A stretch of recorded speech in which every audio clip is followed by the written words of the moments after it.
লক্ষ্মীপুর বিধানসভা কেন্দ্রের সাউথ বরাকে অর্থাৎ দিলকুশ বস্তিতে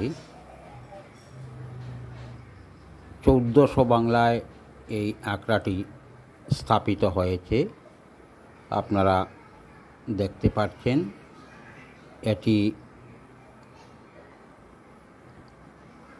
দিলকুশ বস্তিতে পবিন্দ্র দাস বাবাজি, উনি লক্ষ্মীপুর আল হায়ার সেকেন্ডারি স্কুলের একজন চতুর্থ শ্রেণীর কর্মী ছিলেন।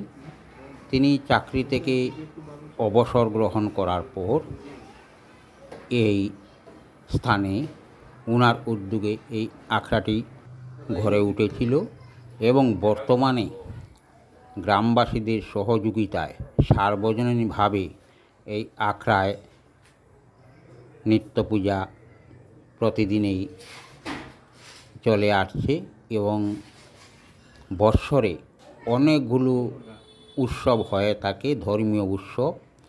এখানে আমি কী কী উৎসব হয়ে থাকে এই আখড়ায় তাহা আমি যারা এই পরিচালনা কমিটির সদস্য এবং এখানে মাইজিও উপস্থিত রয়েছেন, ওনার মুখ থেকে আপনাদের সামনে তুলে ধরব। হয়তো দিলকুশের এই গ্রামে একটি আখড়া রয়েছে, হয়তো আশপাশ অঞ্চলের মানুষ জানলেও যারা দূরদেশে রয়েছেন তারা হয়তো এই আখড়াটি দেখেন না, এখন পর্যন্ত দেখছেন না বা জানেন না এখানে একটি আখড়া আছে। তাই সবাইকে অবগত করার জন্য আজকে আমি এই আখড়ার কিছু দৃশ্য ক্যামেরাবন্দি করলাম। আপনারা সঙ্গে থাকুন এবং দেখতে থাকুন। এই আখড়ার যারা পরিচালন কমিটি সার্বজনীনভাবে পরিচালনা করা হয় এবং দিয়ে থাকেন মাইজি, ওনার মুখ থেকে এবং গ্রামবাসীর মুখ থেকে এই আখড়ার যে বাৎসরিক উৎসবের কিছু তথ্য আমরা তুলে ধরছি।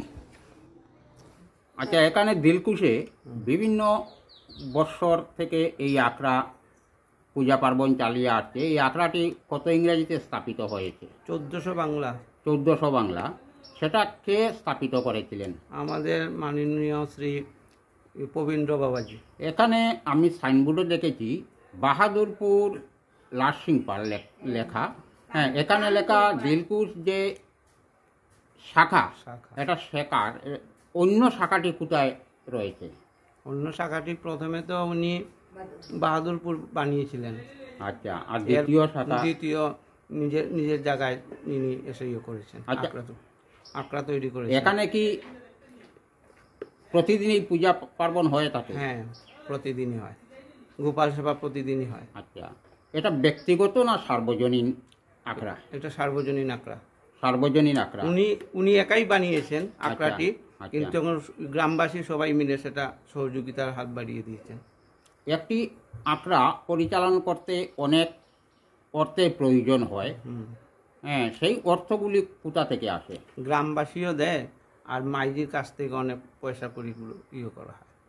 এখানে কি কি উৎসব হয়ে থাকে? উদয়স্ত কীর্তন হয়, ঝুলন যাত্রা হয়, জন্মাষ্টমী হয়, দুল যাত্রা হয়, নন্দোৎসব হয়, নিয়ম সেবাও হয়। নিয়ম সেবা হয়। এখানে যে উদয়স্ত কীর্তন হয়ে থাকে সেটা বৎসরের কোন মাসে হয়ে থাকে? চৈত্র মাসে। ভক্তবৃন্দের সংখ্যা কেমন আগমন হয়?